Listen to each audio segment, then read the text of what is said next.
Welcome to Division 3 Weapons. Come on.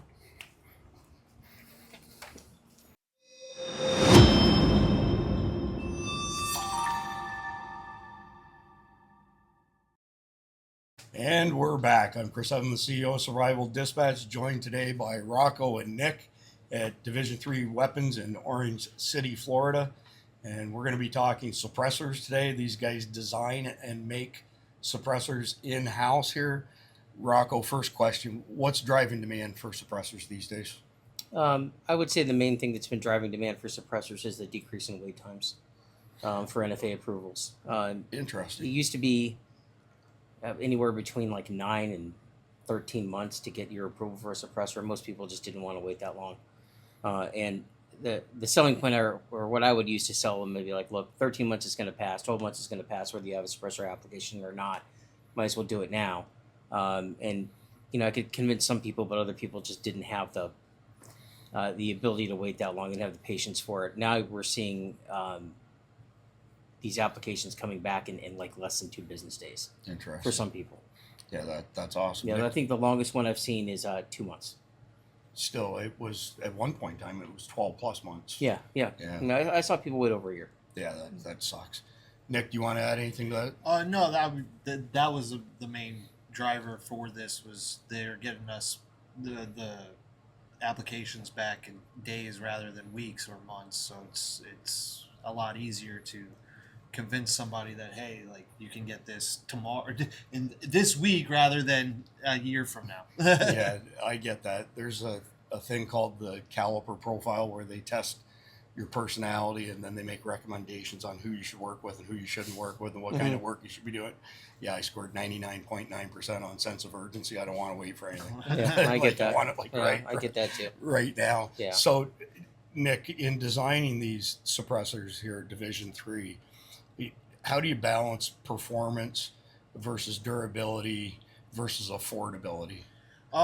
Well, we wanted to focus on durability and performance over the price point. I mean, Okay. We feel like a lot of that is R&D related, to where like you're paying $900 because they've spent 6 years trying to get a can out, Okay. and that's why you're paying that much. Well, with us, we were like, well, I've done this before. I've been in the industry for 12 years, so I'm like, I know I've done a 22 can, so let's put that one out first so we can get it to market, get out in front of anything that's coming legislative wise, and so then we can focus on getting the other calibers out behind it, with the focus on affordability for the everyday person. And if we're focusing on performance and durability first and foremost, then the affordability comes into how we process our machining and how we get it through. You want to add to that, Rocco? Yeah, we're just big on efficiency is really what it boils down to. We subcontract out the turning because we don't have a lathe at the moment. Okay. And we do all of the milling work in-house, and we'll go over that here in a little bit. And we have ways of keeping our costs down, and that's what we do. And then we came into this with the idea of what we wanted, like, all right, let's make this thing work first. And then when I started looking at price point, I was able to figure out what would be worth it to us, what would be worth it to the consumer, and what would be worth it for distributors as well. And I think we kind of hit the nail on the head on all of that. Yeah, so what's the retail on this can? $250. Yeah, which that's pretty reasonable. Yeah. I think I told you we've had a bunch of cans sent to us from different manufacturers, and some 22 LR cans that are much more expensive than that. But when we test them with a decibel meter, and even without a decibel meter, the performance is the same. Like, it's virtually no difference at all. Not detectable to the ear, that's for sure. Making sure we use the right materials keeps costs down as well. Like, a titanium on a 22 can is kind of overkill. Like, it's not necessary, but it's a way to increase costs over anything else. I mean, sure, durability, but again, it's a 22 can. Like, how much durability do I need to make sure the 22 Magnums, doesn't blow up? And I'm like, and the tensile strength of the 7075 aluminum is more than enough. I think the other part of it too is that we didn't do anything extraneous in terms of design that really did nothing to add to the functionality of the suppressor. It just made it look cool. because there's just a lot of suppressors on the market that have ridges and knurling and everything all over Yeah. them for literally no reason other than to make them stand out from the pack. And we'd rather just give you something that's functional. Functional and affordable. Well, functional, affordable, exactly. Well, in the survival world, many people would say 22 LR is the ultimate gun. If they could only have one gun that they could defend themselves with, that they could hunt small game with, they would choose a 22 LR. Also because you can carry a ton of ammunition with you as well. I can say that I've run this can on an M&P 1522 with supers and subs, and it's hearing safe in both instances. I didn't have any discomfort shooting it whatsoever. And weight-wise, you don't even notice it. Like an M&P 1522 weighs, I think, 3.5 pounds. Yeah, they're super light. With no furniture on it. But even with furniture and a suppressor, it weighs next to nothing. And it's a fun gun to shoot for sure. So moving on, you mentioned durability. What do you guys do testing-wise from a QA/QC point, to validate the construction of the cans, no baffle strikes or anything like that? The first thing that we did was, once we had the prototype finished, is Nick and I and Riley, who's our compliance officer, went upstairs and put like 1,000 rounds through it as fast as we could fire it. With the idea that we're going to torture test the ever-living heck out of it and make sure that we don't have any issues. And we were actually using a Kel-Tec P17, which is perfect because it's a pistol, so it's easier to maneuver upstairs. It comes with 3 17-round magazines, so while one person was shooting, the other 2 were loading their mags and literally just handing it off. I mean, we went through that amount of ammunition, I think, in about 35 minutes. I mean, we were just... It was under an hour. It was under an hour, yeah. We just shot and shot and shot and shot. We had no baffle strikes, no any issues like that. What did happen was that the Kel-Tec disassembled itself on us. It wasn't really that... There's a little disassembly lever on the front of the Kel-Tec that somehow got pushed out, and as we were firing, the slide popped off. We put it back on, and it kept running. We also ran into failure to ejects because the gun was just getting too hot. Got It was just getting so hot that we were having issues with, I believe, the 22 Magnum. Yeah, the 22 Magnum, which is 22 Magnum rifle rated. We've never tested it on a handgun. But the rifle that we chose to use was just I think it was a Citadel Arms tracker. And we started having problems with the rifle before the suppressor. After about 60 or 70 rounds, it didn't want to extract at all because either it was getting too hot or getting too dirty. And we had no issues with that. We did have a baffle strike, but it was because over time shooting, the can backed itself out and was sagging, and we had a baffle strike at that point. However, when you buy the gun, when you buy the suppressor, there are torque specs that are listed that we've come up with since then to make sure that doesn't happen. Yeah. So for each one of these cans, we do test for concentricity. And the way we usually do it, we'll have a bin of our direct thread adapters and a bin of the cores, and we will hand fit each one to make sure that it lines up good when it's on the rifle. Try this guy here since he's nice and tested.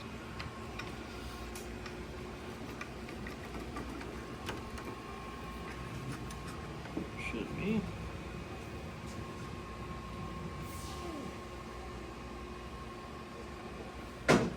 Yeah, pretty decent. And then once it's off the rifle and we're happy with it, we'll just give it its final torque down to spec.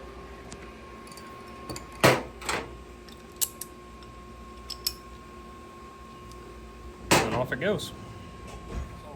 Just suppressors in general, and people who have never bought a can before, what would you say the most common misconceptions are? Because in addition to manufacturing stuff here, y'all have a retail store in Osteen as well. Surprisingly busy for a small shop. Right. How many people go in and out of there? But just curious what the newbies think. So the main problem with people that are new to suppressors is thinking that they're actually movie quiet. Yeah, Okay. so that's the biggest misconception is people.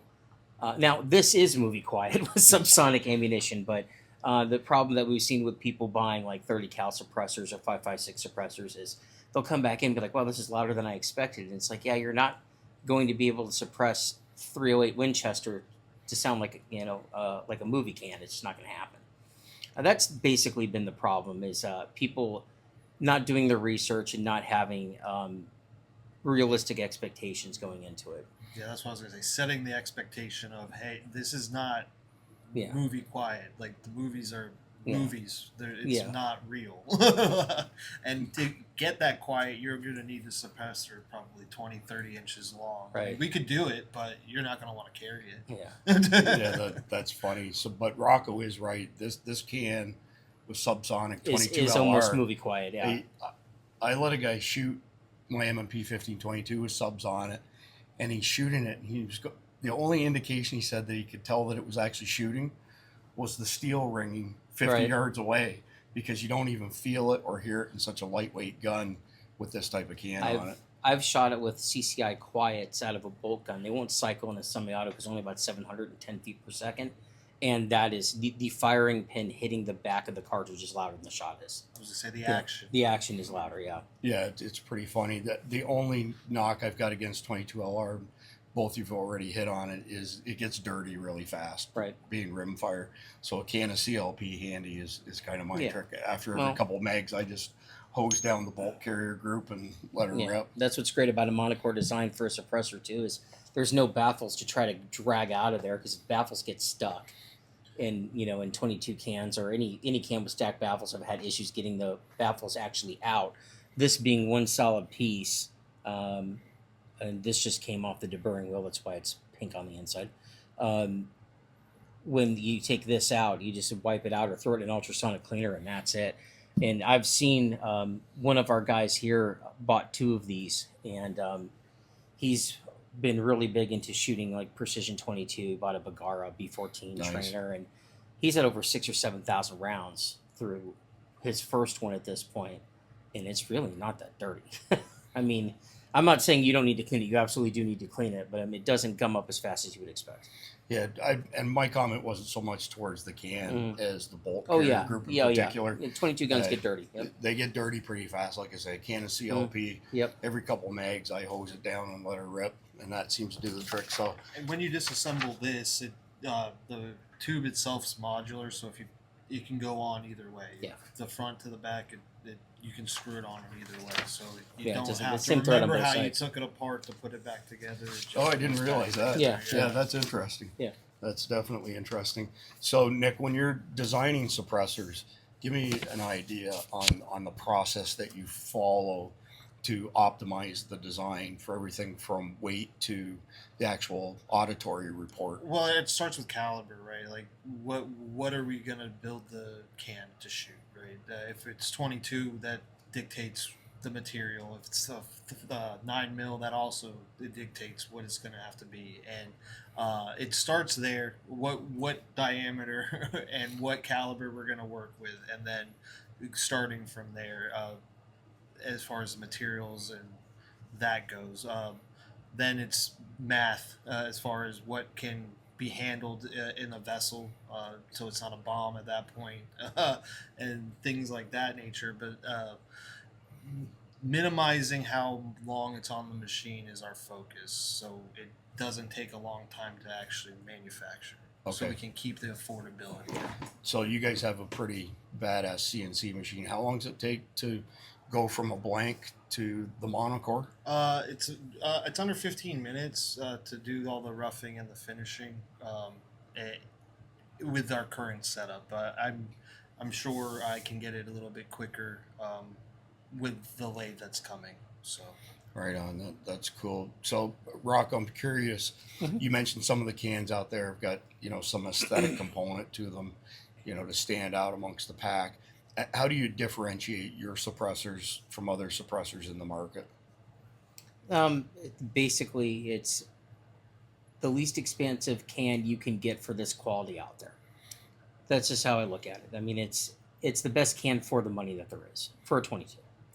It's about half the price of the other Yeah. one that we were sent that didn't perform any different. It's basically the same thing. So for $250 for this can, it's definitely performs well for that dollar value. We just went to a buying show put on by one of the largest, if not the largest, firearm distributor in the United States. I'm not going to say their name, even though I don't really think it would matter. That's fine. And there were, like 15 suppressor companies there.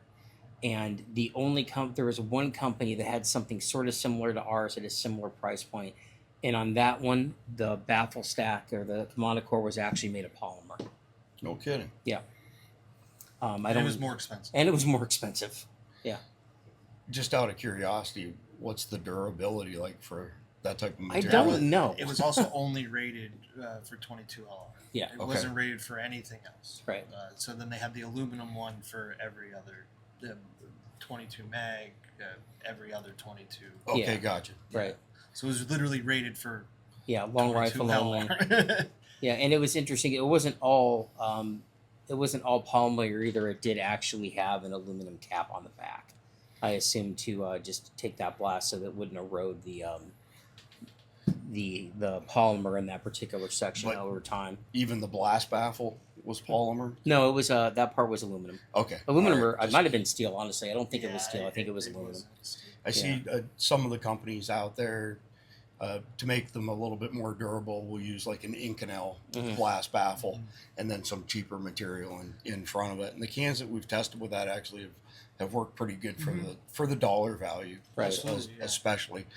So Nick, I'm curious, in the 12 years you've been doing this stuff, has there ever been anything from a customer feedback standpoint that's played into your designs thereafter? I mean, we will definitely take in feedback from our customers. I think that's one of the core principles here is like wanting to provide a product that everyone enjoys.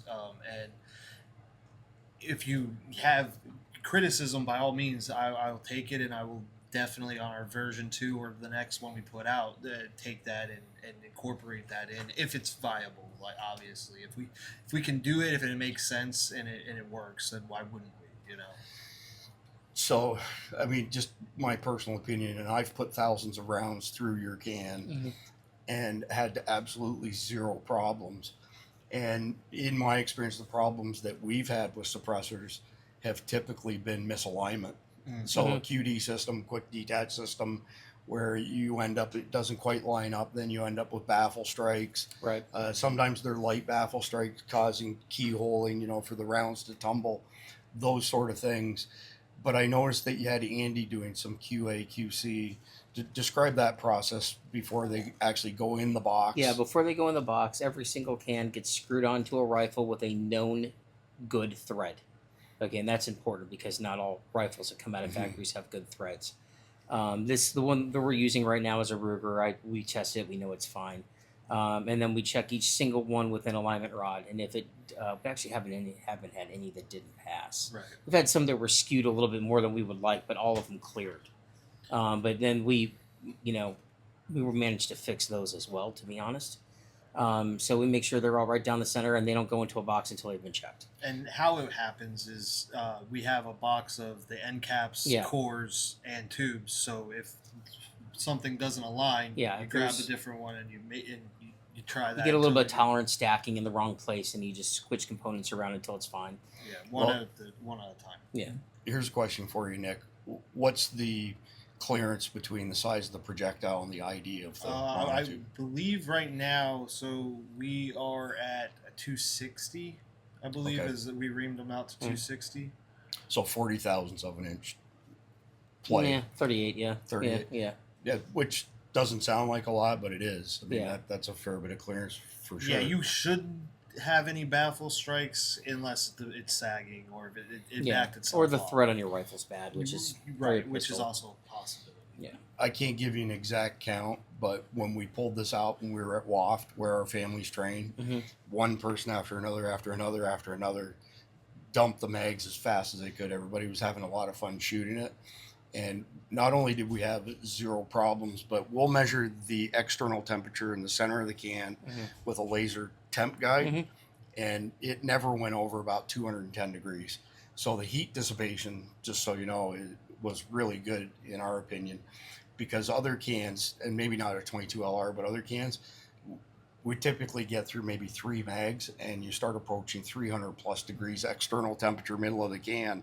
And when you do that, you'll see about a 200 foot per second drop off, which is pretty significant when you Yeah, start absolutely. calculating energy and stuff like that. And it's interesting to see that from the perspective of what the can's made from, and does it degrade as you're shooting more rounds, and do I really want to trust this can to defend my family or home, Right. or whatever the case may be.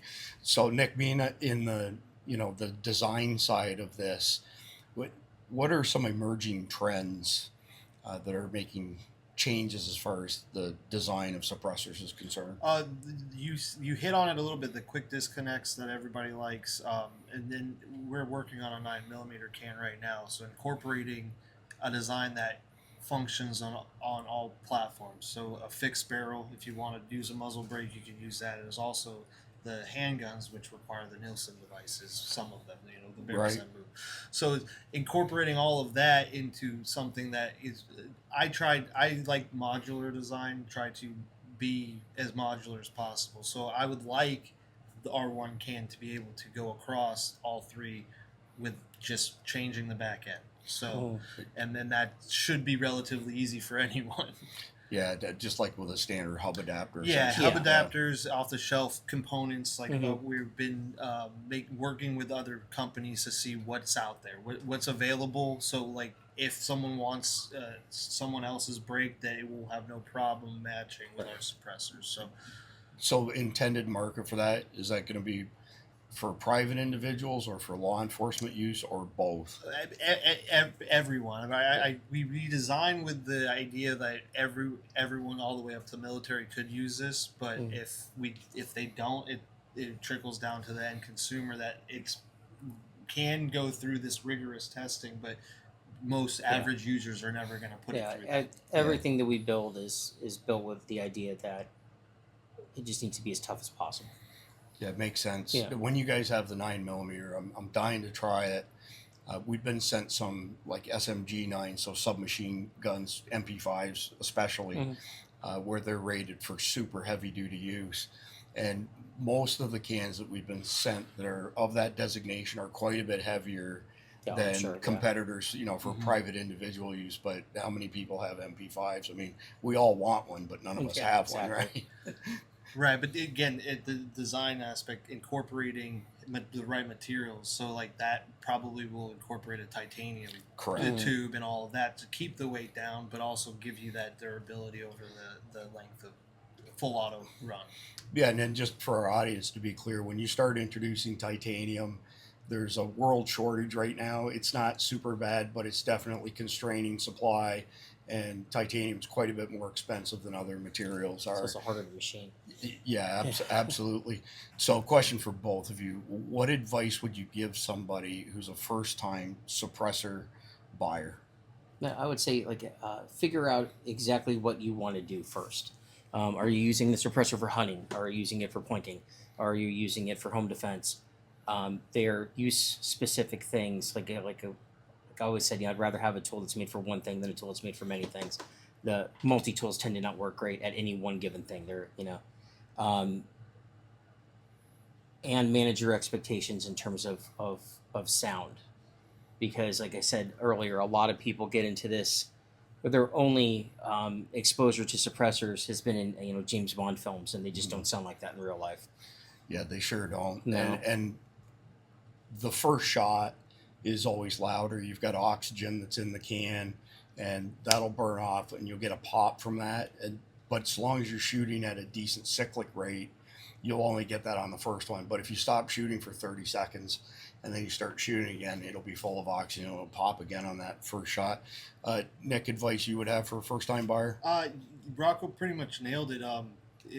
Setting the expectations of they're not as quiet as the movies make it seem, and there's some ranges and some shops put on range days to where you are able to go test things. I recommend, if those are available, to go out and do that at least once, so then you're aware. You're like, oh, okay, they're not as quiet as the movies make it seem, or like, oh, maybe, or the opposite. It is as quiet as the movies make it seem. I mean, it's, if you've never experienced them, like, get out, try. I mean, I know that there are ranges that provide those, so get out and test. I mean, that's how I personally go for firearms. I don't go and like, oh, this looks cool. It's like, no, I put it in my hand. I put it through a few rounds through it first. Like, if I like it, then it's like, okay, yeah, this is for me. Like, Well, the other thing I would say is beware of hidden costs on certain things.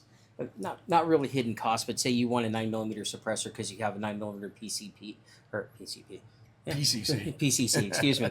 Stay away from PCP. Anyway, if you have a 9mm PCC and you also have a 9mm pistol that uses a Browning tilting barrel system, you may buy a can that just comes with a direct thread adapter that doesn't have the Nielsen device, and you have to buy that separately. Some come with both, some don't. It's just a good thing to know when you're getting into it. If you need various mounting systems for different guns you're planning on using it on.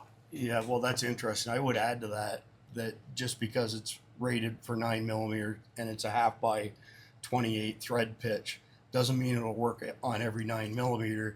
So we've purposely taken 9mm SMG cans, submachine gun cans, and put them on a Glock just to see what it would do. And of course, they won't cycle because the can's too heavy for the cyclic action, to reload and stuff. But that's good advice for new buyers. Where can they find this, Rocco? They can find it on our website, division3weapons.com, and at our store. And we have just recently sold 100 of them to a distributor, so they might even be able to find it in their local gun shops at this point. That's awesome. For $250, it's pretty hard to beat the performance. And I just want to tack on one more thing. So as both Nick and Rocco mentioned, suppressors are not as quiet as what you hear in the movies unless you're using a 22 LR. These things are pretty much on par with what you would hear in the movies. But the larger caliber stuff, that's not the case. And then I'll add one more thing. I agree with Rocco. I don't like the jack of all trades, master of none scenario. So I like to have a specific tool for a specific task. And a lot of the cans that we've tested that people can switch back and forth with QD mounts between 5.56 and a 30 cal, like a 300 blackout, they don't do as well with either caliber as the cans that are specifically built for those. So that's fine if that's what your use is. It is. Like I said, that's why you need to do your research and figure out exactly what you want. Because if you're not going to do that, then there's no point in buying a can like that. Then you buy the one that's specific to your caliber. Yeah, exactly. All right, guys. Well, I appreciate it. Can't wait to see the 9mm can, do some testing with that. For everybody else out there, please like, share, comment, subscribe. God bless America.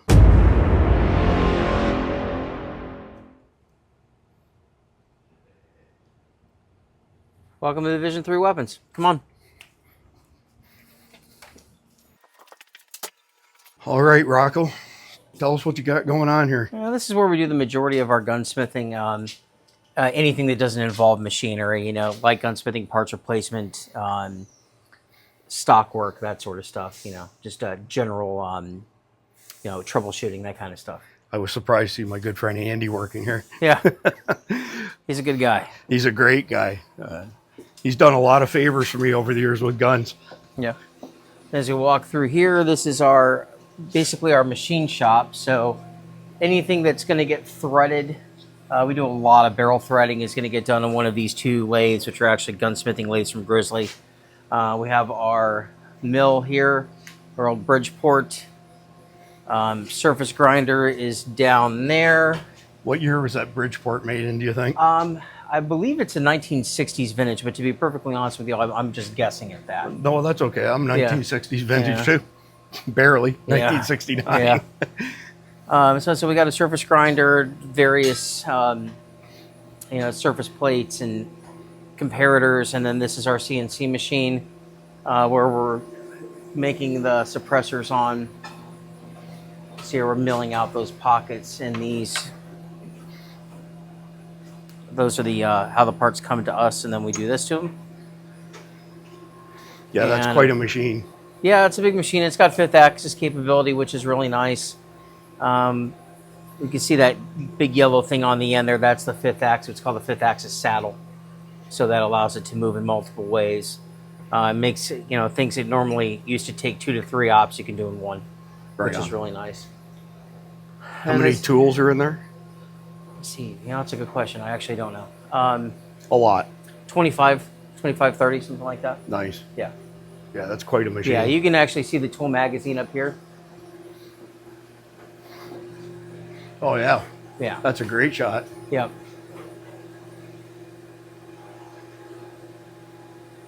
Everybody should have one. Yeah. That's yeah, they're light and easy to move too, so that's a great thing, right? And this is where we do like Cam does a lot of our design work. Like he designed the box for our suppressors. He's my resident artist, and also does changing out the parts of the machine, deburring the parts as they come off, and just making sure that this aspect of the operation runs smoothly. You still doing Cerakote upstairs? Yeah, we can take a walk up All there. right. Show Yeah, you let's the have a look. Cerakote area. Yeah, let's take a look. Let's check it out.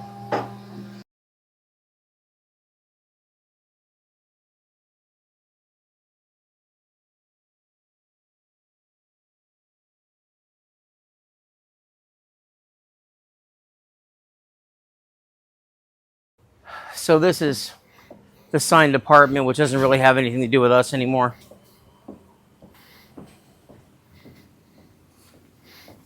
And this is where we keep Andy most of the time. This is our paint booth, our oven, and his little gunsmithing area for disassembly and reassembly whenever he needs to do that.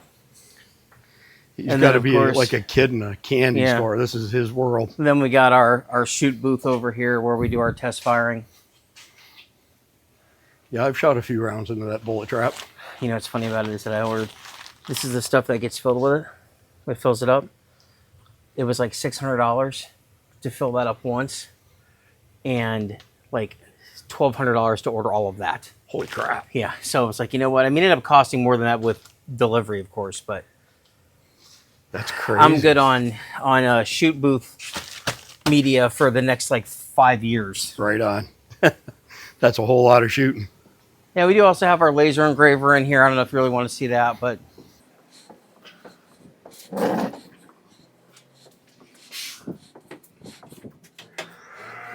that's where we do our laser engraving. That's awesome.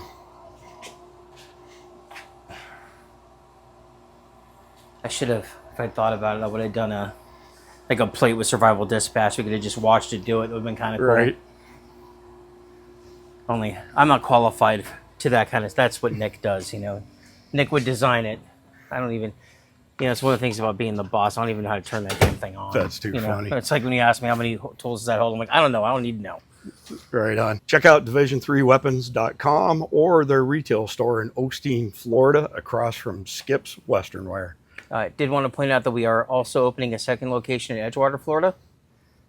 Breaking news. Right off of yeah, you guys are the first to know. Right off of Ridgewood Avenue in Edgewater. Breaking news. Probably 2.5 months away.